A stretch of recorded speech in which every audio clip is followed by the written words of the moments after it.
হাট পর্যন্ত এত বড় একটা মিছিল আজ পর্যন্ত আমরা কোনোদিন দেখিনি।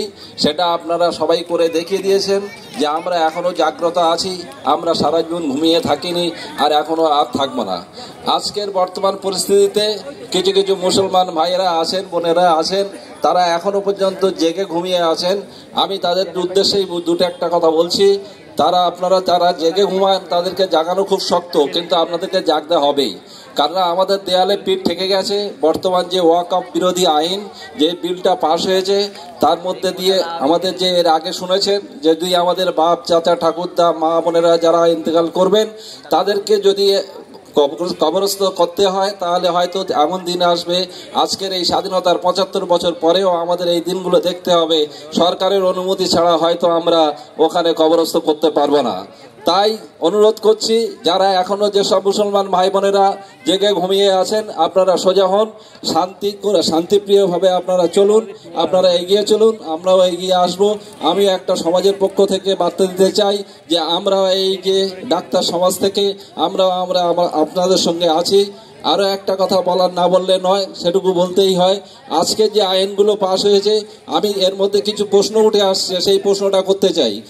আজকে যে এই সংশোধনী আইন বলছে যে এখানে আমরা কিছু সেই ওয়াকফ সম্পত্তি হস্তক্ষেপ করব, হস্তক্ষেপ করে সেইগুলোকে আমরা যারা সংখ্যালঘু নিম্নবিত্ত শ্রেণী আছে তাদেরকে আমরা কিছু দান করব।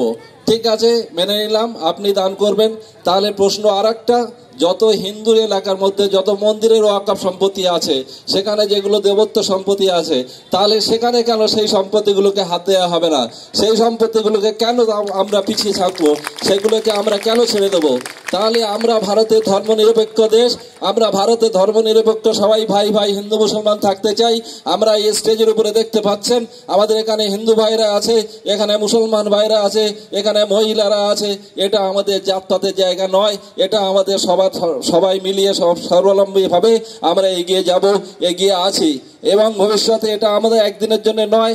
আজকে যদি আমরা সোজা হয়ে না দাঁড়াই, পিঠের সিদ্ধাড়া যদি সোজা করতে না পারি, ভবিষ্যতে হয়তো আমাদের পিঠের সিদ্ধাড়াটা ভেঙে যাবে।